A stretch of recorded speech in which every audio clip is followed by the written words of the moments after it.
This is the second lecture of combinatorics. In the last class, we were looking at pigeonhole principle. So, now we will continue with the same thing in this class also. So, more examples. This was the last question we considered. Let us be a set of 6 positive integers whose maximum is at most 14.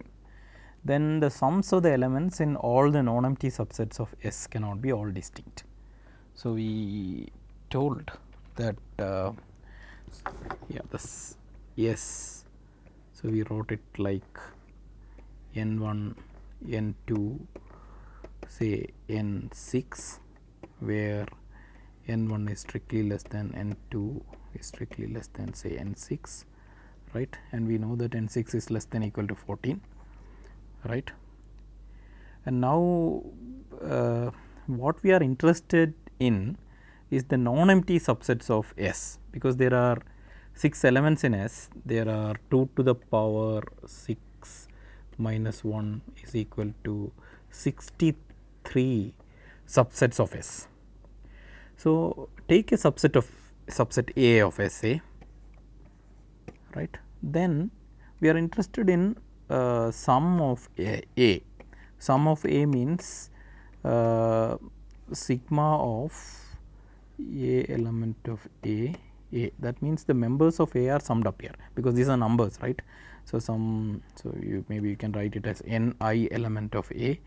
So, we sum of those Ni's which are in A, and we will get one number corresponding to A, right. For each subset we will have a number, the sum. So, the question is it possible that all these sums are distinct numbers, different numbers, right. So, we will immediately ask, because to apply pigeonhole principle we would like to know how many sums are there, how many pigeons are there. There are as many as like 63 sums, because there are 63 non-empty subsets. So, there are 63 sums, right. So, then the question is, what are the halts? The halts will be the possible values these sums can take. Of course, the smallest value is n1. So, let us say n1 can be as small as 1, right. So, therefore, it can take values starting from 1, 2 like that up to what?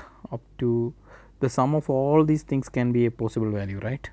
At sigma I equal to 1 to 6 ni, all those things can be added also. But what will be the biggest possible value this can take? Because I only know that this biggest value here n6 is at most 14. So, it can be as well be 14. So, now the biggest value it can take can be say 14 plus 13 plus 12 plus 11 plus 10 plus 9. So, if you add these things together, you get 10 plus this is 19, right. This is the total possible values here is 69, right. 69, 1, 4, 5, 6, 6, 9 values, 69 values are there possible. So, it can take values from 1 to 69. So, there are 69 halts, because the possible values are considered as halts, and there are 63 pigeons, because there are 63 non-empty subsets, right. But of course, there is no problem here, because we need more than 69, 70 pigeons, then only we can say that 2 pigeons will go into one of the halls, right. There will be one hall where 2 pigeons are there. That means there will be 2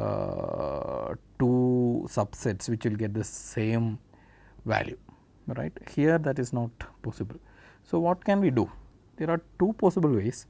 One is now you see, our pigeonhole principle is not, pigeonhole idea is not working here, because there are more less pigeons than the number of holes.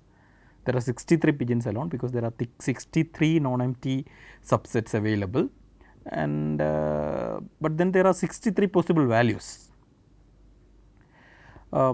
One possible way is to reduce the number of pigeons, because this number of pigeons is 63 here, right. Sorry, not reduce the number of pigeons, to reduce the number of possible values, right, halls. That is what we need to bring below the number of pigeons. One possible way is to not that, see, if you do not allow 6 element sets, 6 element subsets, then this value will go down drastically, because we added all these numbers, right, to get 69, 6 numbers to get 69. Suppose we do not consider 6 element subsets, we only consider up to 5 element subset of, that means the entire set, that 6 element is there, that entire set is not, we are not considering. Remember the set was S was n1, n2, n6. Now we decide that we are not allowing this entire set S itself, because that was adding up to 69. So we will only take at most 5 members from this thing. Now two effects are there for this thing. One is this sum will go down, because we can now cut off this thing, right, because we only have 5 members in any set we are considering. So this is only, this will become 60, right. So the possible halls now, halls will become 60 if I do that, right. But then the number of pigeons also will decrease, because now we are not considering all subsets.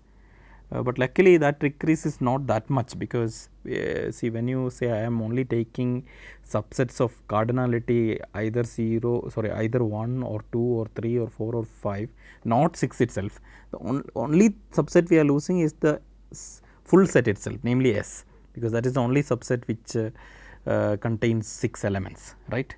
That means 63 pigeons will now become 62 pigeons, right, because this was that one set, this is S itself, this corresponded to the set S itself, right. Now we can say that there are 62 pigeons and then 60 halls. So therefore there should be one hall where there are 2 pigeons, which means there will be 2 of the subsets which we are considering now, namely we are considering only subsets of cardinality, at most 5 now. Among them itself we will find 2 subsets whose values are equal, because now possible values are only 6. So that was one trick. But of course we do not have to do it this way. Our intention is just to reduce the number of possible values. So recall that here the possible values were initially calculated like this, but remember here itself we made a small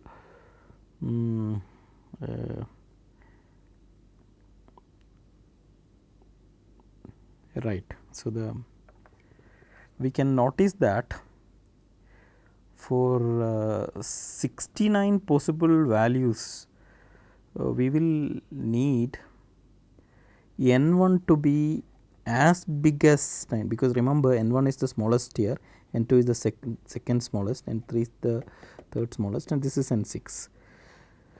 Now if n1 is 9, then only you will get 69, total 69, right. But clearly if n1 is 69, the possible values are only starting from, as in our previous slide we have shown the possible values. So the first possible value is n1 itself, it can be as small as 1, but if this is already 9, then it cannot be as small as 1, right. So it can be starting from 9 to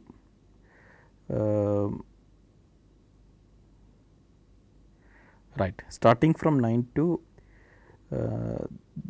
this possible value, right, in that case. So there will be some advantage here, because if you here assuming that you are considering n1 to be a little smaller, we can see that we only have to start from there, the count, right. So, working on this also you can probably try to reduce the number of possible halls here, right. This the student can consider as an exercise. So, but you have to do a little bit of work here, because it is not that n1 is 8, 9. In that case it is very clear, but on the, because you can always see that up to 69 minus this 8 initial 8 values will not even come. So, we are already below the number of pigeons, right, 61 pigeons only will be there.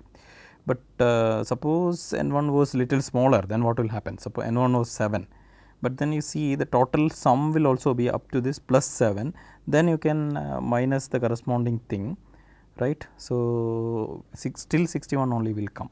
So, you have to formally prove it, but I leave it to the student to work it out. So, there is another way of looking at it also, but the idea is only this thing. Whatever you do, here you show that the number of pigeons are considerably less than the number of halls. So, now you carefully looked at the problem and tried to reduce the number of halls, because we identified extra constraints and then or maybe imposed extra constraints. The first approach was imposing extra constraints, saying that I will not take 6 element subsets, I will only take up to 5 element subsets. I could by imposing such an extra constraint, I could bring down the number of halls. That is what it is. So, that the number of pigeons become bigger than the number of halls. This is what we did, right.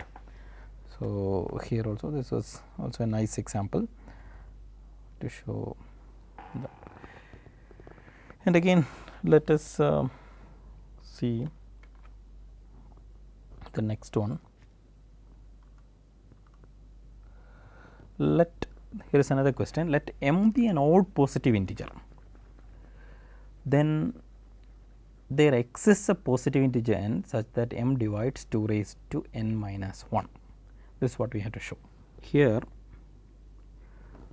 we have m an odd integer, odd positive integer.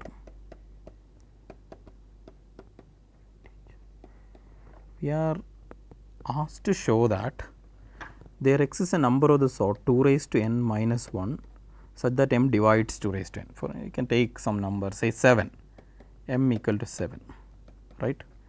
Now, let us consider the possible numbers of this sort. So, put n equal to 1, we will get 2 raised to 1 minus 1 equal to 1. Definitely 7 does not divide 1. So, then 2 raised to 2 minus 1, this is 3, 7 does not divide 3. So, next is 2 raised to 3 minus 1, this is 7, 7 divides 7, right. So, there is a number here which 7 divides. So, maybe you can take another example. Let us take another positive integer, say 5, let us see 5. So, odd integer we are taking, and now let us consider again numbers 2 raised to 1 minus 1, this is 1, no, 5 does not divide it, no. Next is 2 raised to 2 minus 1, that is 3, no, 5 does not divide it. Next is 2 raised to 3 minus 1, this is 7, no, 5 does not divide it. Now, 2 raised to 4 minus 1, that is 15, yes, 5 divides it, right, 15 is divisible by 5. So, you are able to always find a number of the form 2 raised to n minus 1 such that 5 divides it. Actually, given any odd number m, odd positive integer m, you can find some 2 raised to power n minus 1 such that this m divides it. How do we prove this thing? So, it so happens that it is a nice application of a pigeonhole principle. It so happens that we do not have to keep going long to find that number which divides. So, which is divisible by m. Actually, we can consider this first 2 raised to 1 minus 1, say 2 raised to 2 minus 1, 2 raised to 3 minus 1, first how many of them? 2 raised to m plus 1 minus 1. this many numbers I consider. How many numbers? M plus 1 numbers, right, starting from 2 raised to 1 minus 1. M plus 1 numbers. These are my pigeons now. These are my pigeons. Now, you know, I am trying to divide by M now. I'm trying to divide by M now. So, if I divide by M, what are the reminders? The reminders are 0, 1, 2, 3, say M, right. There are M minus 1. There are M reminders. These are my holes. So, there are M holes here. M plus 1, this is M holes, namely the reminders which I get when I divide these numbers by M. These are the holes. That means this number, this pigeon will go into the hole corresponding to the remainder which I get when I divide this number by M. So, but there are M plus 1 numbers. So, 2 of these pigeons, 2 of these numbers will go to the same hole. That means 2 of these numbers will give the same remainder. So, how will I write it? There will be some 2 raised to I minus 1 and at 2 raised to j minus 1 such that your I and j, say you can say I less than j. This is at least 1, this is at least m plus at most m plus 1, right. So, that this will be say some q1 into m plus some r1, the remainder. This will be q2 into m plus r2, r2 is the remainder. Now, you know, the pigeonhole principle says that I can find one I and j, that means 2 pigeons, 2 of these numbers, so that the remainder is same. That means this will be equal to this, that means r1 equal to r2, right. Let us write it as just r then, therefore just r, right, because r1 equal to r2, right. So, that is what I can do. Now, what will happen if I subtract this from this? So, without loss of generality, I assume that j is bigger than I. So, this number is bigger. So, subtract this from this. So, I will get 2 raised to j minus 2 raised to I, because this minus 1 cancels off when you subtract, right. This will be equal to q2 minus q1 into m. Definitely this r will go away, because r, when you subtract that, both they are same, right, they will go away. So, this will be the thing. That means this number 2 raised to j minus 2 raised to I is divisible by m, but that is not what I want.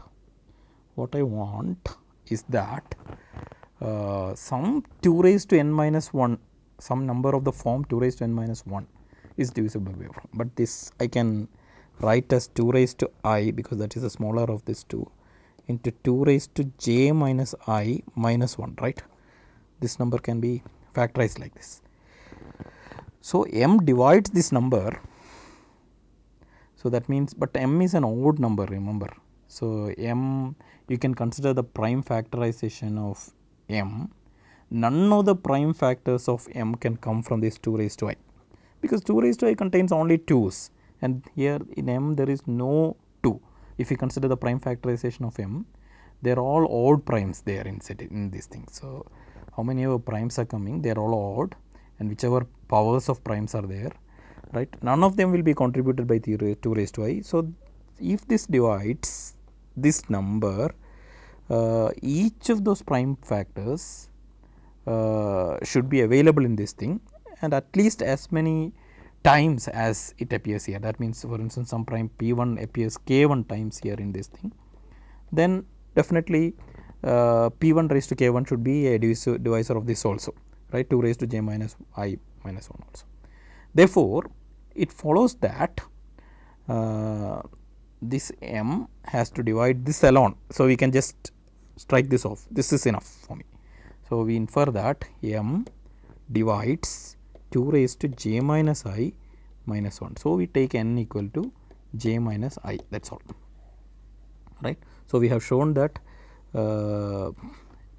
this m divides this 2 raised to j minus I minus 1, right. So, here it was crucial that I assumed m is an odd number, that is why I could infer in the previous step that this 2 raised to I cannot contribute any prime factor of m. So, every prime factor of m has to come from this part alone, right, this part alone. So, that is why this part alone, that is why we could infer that m divides this, right. Now, going back, we can also note that okay, here we considered that 2 raised to m plus 1, right. So, these numbers we considered was 2 raised to 1 minus 1, 2 raised to 2 minus 2. So, in fact, we need not have taken this much. So, this is just a subtlety. I could have gone up to 2 raised to m minus 1, that means only the first m numbers of the form 2 raised to n minus 1 I could have considered and still got a contradiction. What was the crucial thing? The thing is here, when I considered the reminders that I will get when I divide these numbers using m, I thought it can be 1, 0, 1, 2, 3 or up to m minus 1, that means m possible reminders. In fact, that is not true. This 0 cannot, if 0 is a reminder, then already it is like m is dividing one of these numbers, right. Otherwise 0 will not come. Suppose before contradiction, if you assume that m does not divide any of these numbers, then 0 is not a reminder, right. So, therefore, we can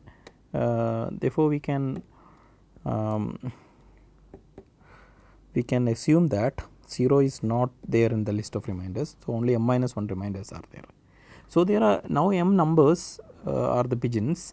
This m minus 1 to m minus 1, these possible reminders are the halls, and then this m pigeons, if you consider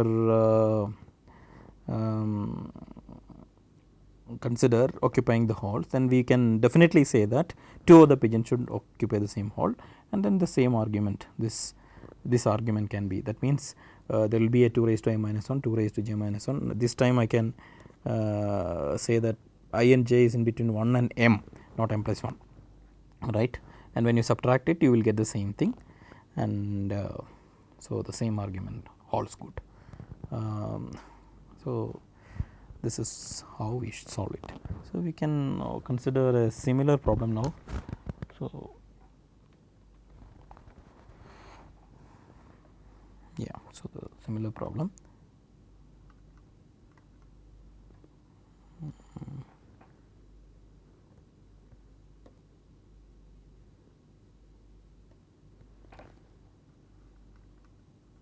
There is this is a similar problem. There is an element in the sequence 7, 77, 777, etc., that is divisible by 2003. Let us see how do we do this thing. So, now the sequence is, first number is 7, then 77, then 777, then 7777, like that, we can write a sequence.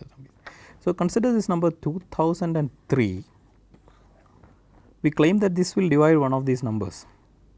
So, not only that, we will really claim that if you consider the first 2003 of these numbers, 7, I mean this is just one 7 here, there are 2 7s here, there are 3 7s here. So, finally, if you count 2003 of them, one of them should be divisible by this 2003 is what we are saying. Interesting enough. So, how do we show that? So, this is like this. Again, we consider these first 2003 members of the sequence as pigeons. These are the pigeons. Now, halls are the reminders again. You divide 7 by this, 77 by this, 777 by 2003, like that, and collect the reminders. This time again we can assume for contradiction that 0 is not a reminder, because if 0 is a reminder, then that means that 2003 already divides one of them. right? So 0 is not a remainder, assume for contradiction. Now, so possible reminders are 1, 2 up to 2002. So there are 2002 possible reminders. These are the holes. Reminders form the holes, right? So that means there are 2003 numbers here. One of the two numbers, say the jth number and ith number, will be such that their remainder is same, which means that, like following the same the way we did the last example, it means that there will be some 7 7 7 7 7 7, say this is j digits here. So when I minus, say some 7 7 7 7 say 7, this is I digits, I being smaller than j. Both of them are such that when I divide by 2003 they give the same remainder, then minus this from this, that means remainder will go away, like what happened in the previous example. So we will get something like 7 7 7 7, then lot of zeros, right? This how many will be here? This is j minus I 7s here, then the remaining I zeros here, I zeros here, right? So remaining I zeros here, right? But this number is divisible by 2003. That's what we saw, right? Because this is some q1 times 2003 plus r. This is some q2 times 2003 plus r. When you minus this thing, r goes away. So q1 minus q2 into 2003 is what I get, right? That is what this is. But then this number is actually this 7777 into 10 raised to I, right? 10 raised to I, that is what it is, because these are I zeros you can see here, j minus I 7s. This is 777 j minus I times 7s into 10 raised to I. Same argument, 2003 prime factors, if you consider, that has nothing in common with this 10 to the power I, because this 10 to the power I is composed of just 2s and 5s. 10 has only 2 and 5. 10 to the power I will have I 2s and I 5s, 2 to the power I into 5 to the power I. But 2 to the 2003 does not have a 2 because it is an odd number. It does not have a 5 also as divisor. So therefore all its prime factors should come from this part.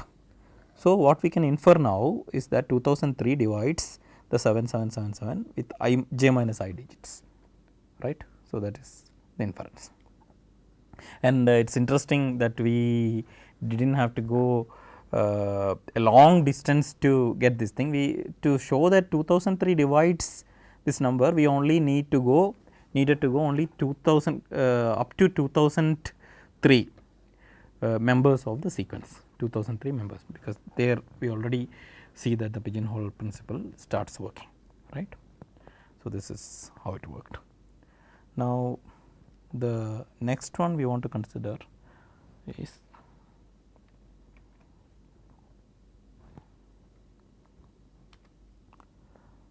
here is a problem. So Ramu goes on a 4-week vacation.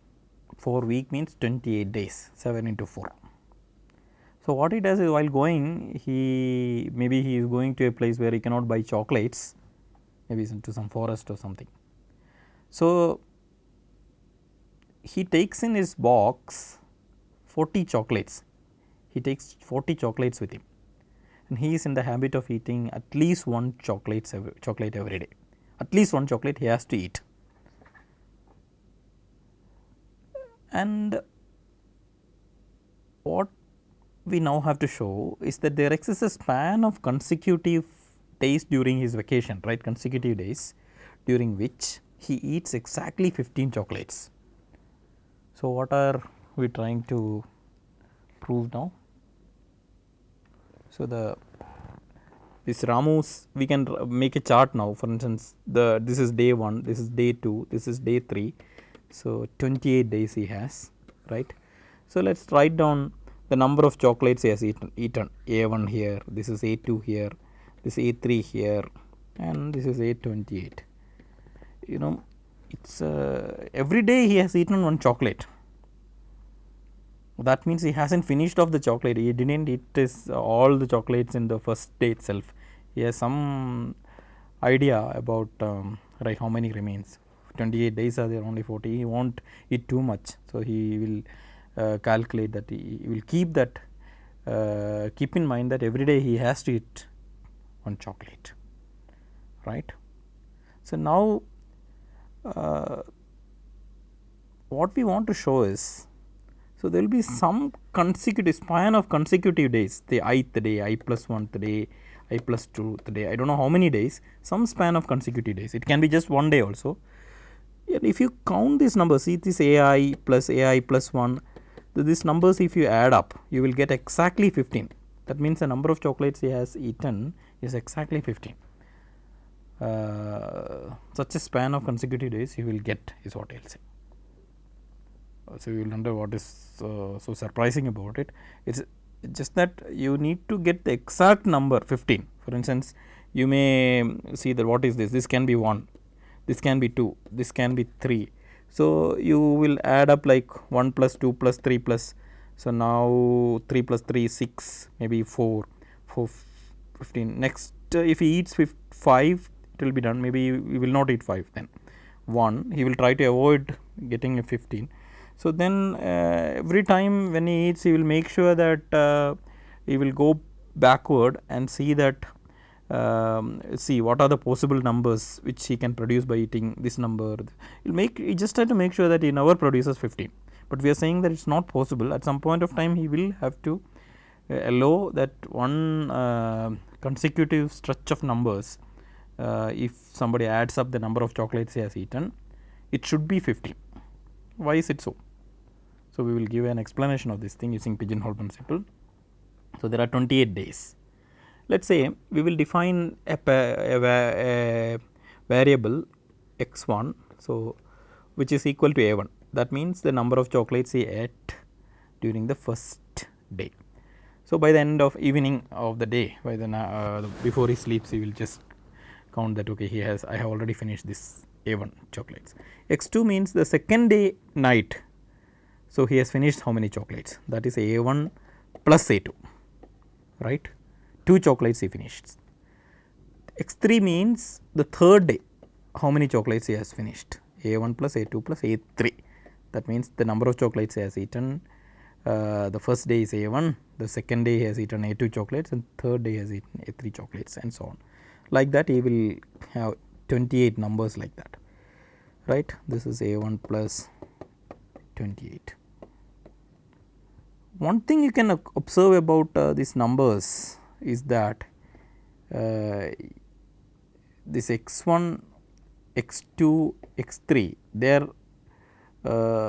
they just keep increasing, right, like this, x28, because he is eating at least one chocolate, because this number, the last number is adding every time, that is at least 1. So therefore that is increasing, right. So that means we know that x1 is strictly less than x2 is strictly less than, like that, x28. These are all different numbers. Now this doesn't help us to infer anything about consecutive 15 chocolates, right, consecutive span of days when he has eaten 15 chocolates, right. To do that, we will do a trick. This x1, x2, these are the numbers, here x28. Now we create another list of 28 numbers like this.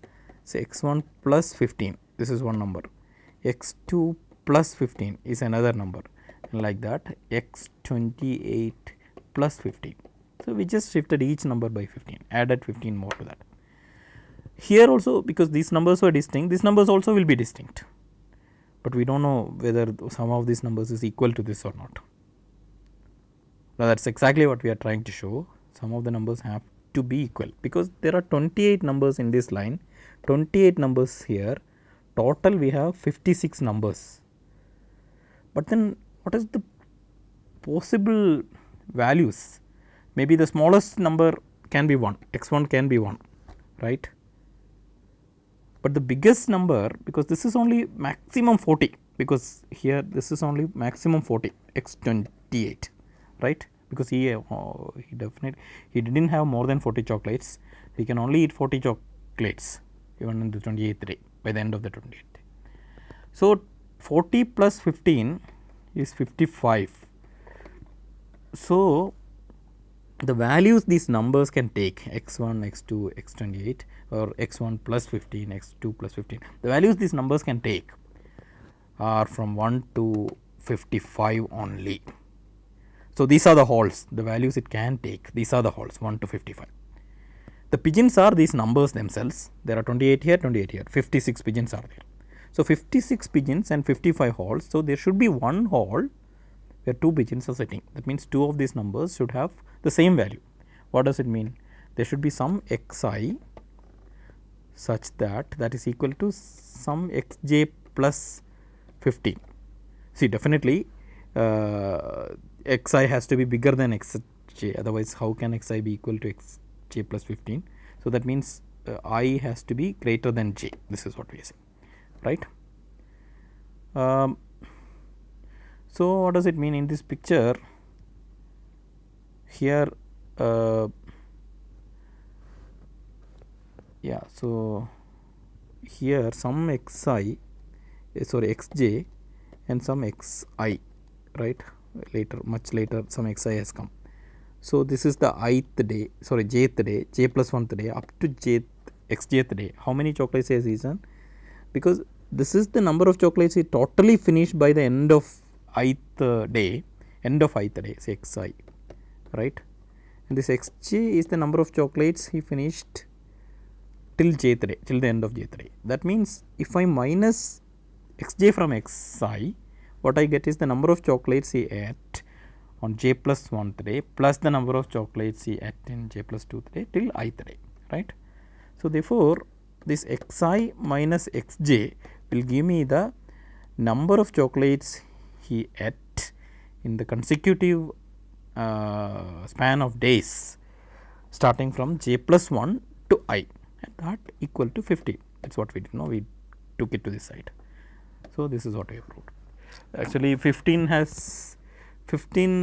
is not really special here. We can also, you can see that in this proof, if I had put 14 here, right, 14 here, it will not make much difference, because you know the numbers, these numbers are still different.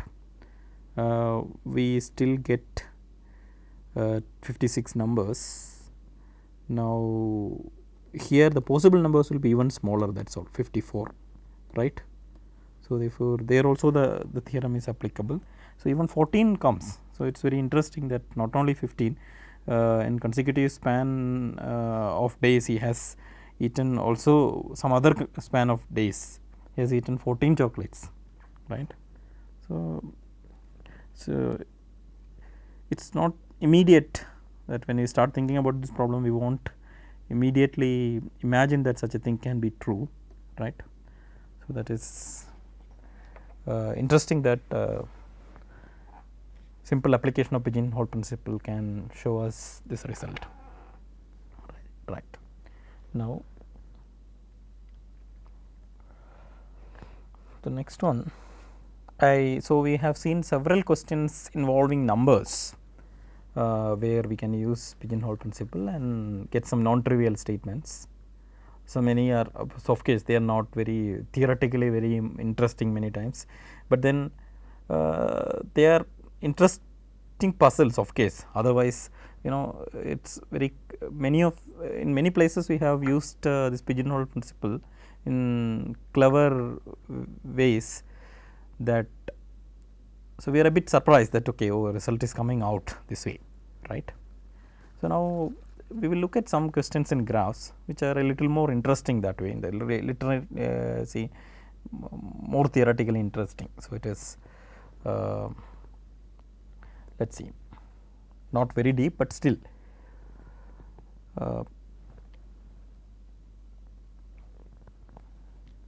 so but before getting into the questions, we should remember what were these graphs.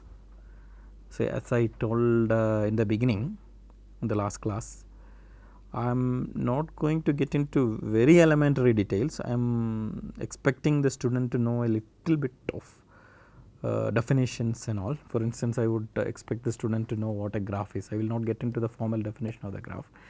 So it's, there are vertices, there are edges. You know, this is what we refer to the graph. This kind of pictures, right? Vertices and edges.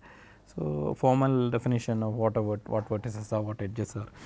So the student should go back to his some of the very preliminary discrete maths books and read it. Maybe Grimaldi's some of the first chapters will give these details, or some of those books where which I have mentioned in my last class. I walked through combinatorics. It has a lot of graph theory, or maybe any graph theory book will introduce you to the basic. The first chapter of any graph theory book will introduce you to the basic definitions. Now let's take a graph, right? Now our question is, can we show that? So there is an n vertex graph. Number of vertices is equal to n. Can we show that? Here all the vertices cannot be of different degree. That means the degrees of all the vertices cannot be different, and there should be two vertices in the graph with the same degree. For instance, you can try, okay, in this graph you look, the degree is 3 here, here it is 2, here it is 3. Maybe I will try to add one here to make it 4, so that it is different. But then here is again 4. So what will I do? I will add one here to make it 5, right? So that now it's 2, 3, 4, 5, but here it is 3. So what can I do? So maybe if I try to do it like this, then it will be 4. So but this is equal to here. So if I want to avoid that, maybe I can try to connect it to this. This becomes 5, but then this becomes 4. This and this became equal. So what is happening here? So what I am trying to do is to redraw the graph, add more edges to the graph, or maybe sometimes I try to delete the edges. Maybe to beat this thing I can try to delete this edge, but then this becomes 3 and this becomes 4. So this and this became equal. So always we have two vertices in the graph which are of equal degree. How do we explain this thing? To see this thing, it's not very difficult. The number of vertices is n. What are the possible degrees? The possible degrees are 0, 1, 2, n minus 1. There are n possible degrees. The vertices are n. So let's take vertices as pigeons and the possible degrees as halls. That doesn't give any contradiction, because there are n pigeons and n halls. If only we had one more pigeon than the number of available halls, then only we can apply the pigeonhole principle and say that there are two pigeons which occupy the same hall. That means there are two vertices having the same degree.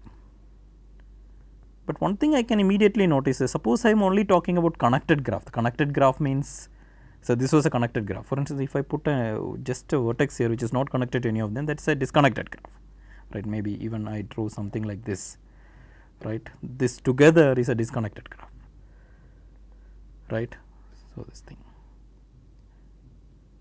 Oh, okay. I let me say this is an isolated vertex because it is not connected to anything, because that's a 0 degree vertex. Suppose I assume that there are no 0 degree vertices in the graph, then I could have thought that is not there. Then there are only this. Then immediately it's clear, there are n vertices, there are n minus 1 halls, and n minus 1 possible degrees, and there should be one hall where two pigeons are sitting. That means there should be two vertices with the same degree I, right? Understood? So now, but then this is there, what will you do? So the point is, suppose a 0 degree vertex is there, some isolated degree vertex is there in the graph, then it's clear that we cannot have a vertex whose degree is n minus 1. Why? Because now it is not connecting to this isolated thing. this is gone, this is also gone. So, only n minus 2 other vertices are there to which it can connect to. So, this will not be there. If 0 is there, then this will not be there, either 0 or n minus 1. One of them can be there, but not together, right. If it is a, if you have a 0 degree vertex, then you cannot have an n minus 1 degree vertex, because the vertex n minus 1 degree vertex is called universal, right, that should connect to every other vertex. But if it connects to this 0 degree vertex also, then how can this be a 0 degree vertex? So, therefore, interestingly, we have either 0, 1, 2, 3 up to n minus 1, n minus 2 the possible values for the degrees, these are the halls, that means n minus 1 halls, or 1, 2, 3 up to n minus 1, these are the possible halls, right. So, not both way. So, we have therefore, even in when we allow isolated vertices, even connected or disconnected, does not matter, there are only n minus 1 possible values that degrees can take. It can be either 0 to n minus 2 or it can be 1 to n minus 1, whichever way, but there are only n minus 1 possible values it can take depending on the graph. And these are the halls now, and the pigeons are the n vertices. So, therefore, there should be 2 pigeons, that means 2 vertices with the same degree, which happens to be in the same hall.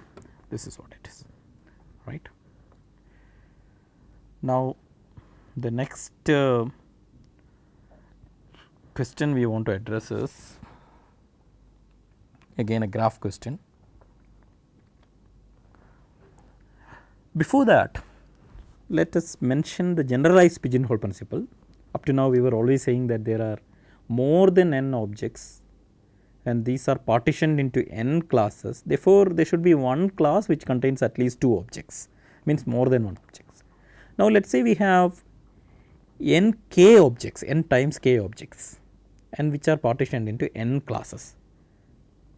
Now, it is easy to see that there is some class which receives more than k objects. Again, the proof is simple, very intuitive. It's a, suppose it is not true, then every class gets only k objects, but there are only n classes, we will have only n k objects then total. But then we have assumed that there are more than n k objects. So, definitely there should be one class which gets more than k objects, that is what it says. Now, we will try to use this in a graph problem. So, of course, this is like there are more pigeons now. There are n halls, but there are n times k pigeons. Now, we say that a lot of pigeons should sit in the same hall, that means k plus 1 pigeons at least should go and sit in the hall. So, it is just taking the average n k by n, that is k. So, because number of pigeons are more than n k, so the average will be more than that. So, there should be at least one hall which contains more than the average is what it says, more than equal to the average, more than the average, because this is so k is an integer, right. So, therefore, yeah, the average has gone above n k, sorry, above k, n k is n k plus 1 is at least the number of pigeons is at least n k plus 1, n being the number of classes, the average is strictly greater than k, right. Therefore, the number of pigeons in the same class will be more than k. Now, okay, here we have a question. So, we are saying that in any graph G with n vertices, n is less than equal to alpha g into chi of g. So, we have to remind you what is alpha, what is chi.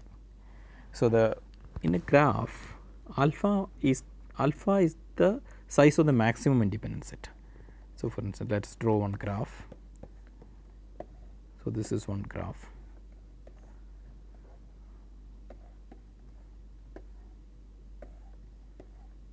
Yeah, here.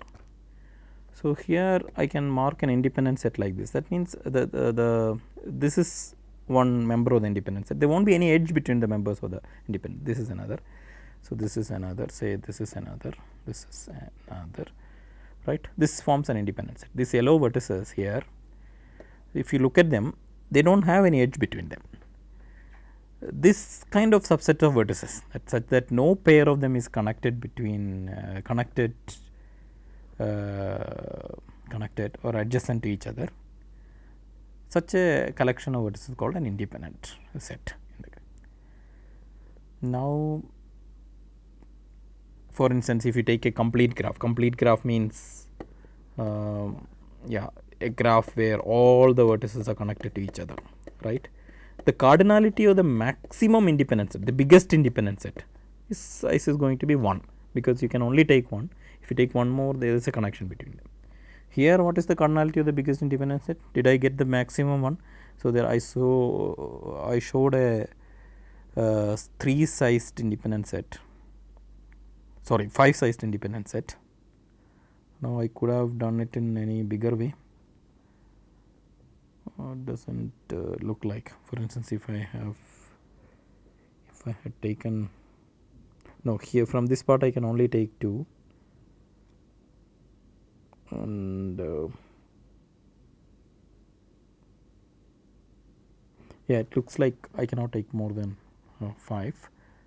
So anyway, it doesn't matter. So biggest means, so the biggest in number, we want to make the biggest, largest independent set. That number is called alpha of G. It's also called stability number sometimes. So this, if you read any first chapter of any graph theory book, you will see all these definitions, right? For this thing, I just want to introduce this problem, right? And there is another notion called coloring, graph coloring.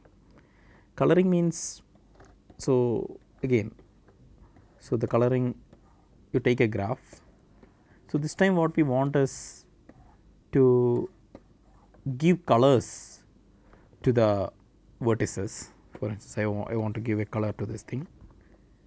And now when I give a color to this thing, I should make sure that its adjacent vertices, the vertices which are connected by an edge, should not get the same color. So I should give, say, this one. So here I can definitely give this, right? Here I can give a different color. So if you want to minimize the number of colors, you can use, maybe try to use this one. So now what will you do? I will use this one, right?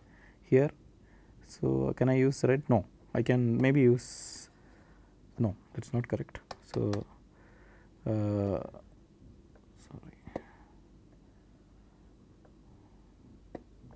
sorry, I can use a green, but I could have used yellow, right? Here I can use red, sorry, no, not green, red.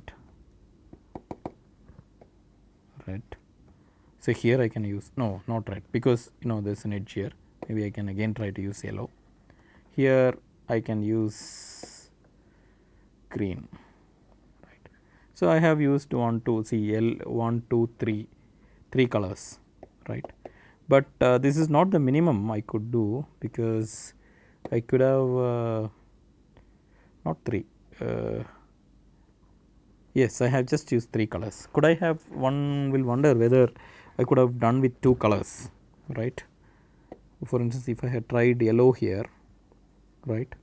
If I had tried yellow here, probably I could have saved one color, maybe. But then here I have to change. Here I have to change. Here I will give red. But then what will I do with this thing?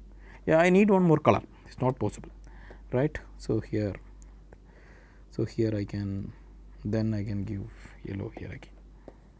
Fine. Oh no, it's not possible here. So this is yeah, so this K4 here, therefore we will need one more color. So I probably made a mistake in the earlier coloring, so of course I have deleted it. Therefore we cannot give same color to here, so therefore we should give a different color here, right? So we need at least 4 colors, so because it's K4, so because they are all connected to each other, they should get different colors. So anyway, I just wanted to introduce the notion of coloring, the vertex coloring.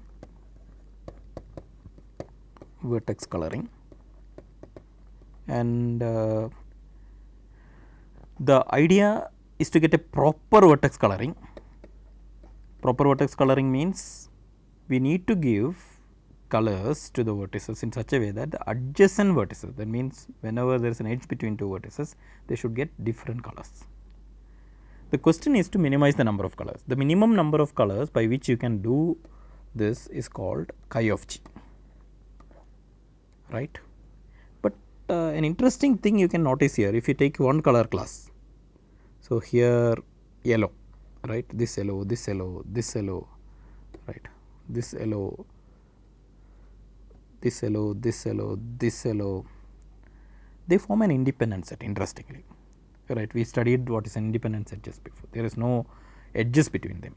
Similarly, if you look at this red color vertices here, here, here, here, they form an independent set. There is no two of them with an edge between them.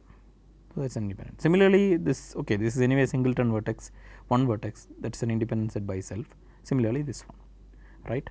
So the interesting thing about the color classes, for instance, if you pick up one color and put all the vertices which belongs to that color, I mean which has got that color as a color class, that will form an independent set.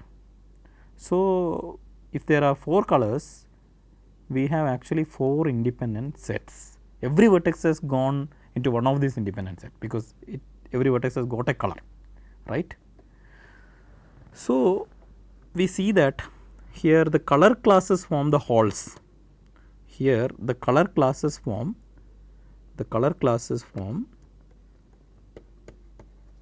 colors, color classes or colors. Let us say colors form the halls. Pigeons are the vertices. Vertices form the pigeons.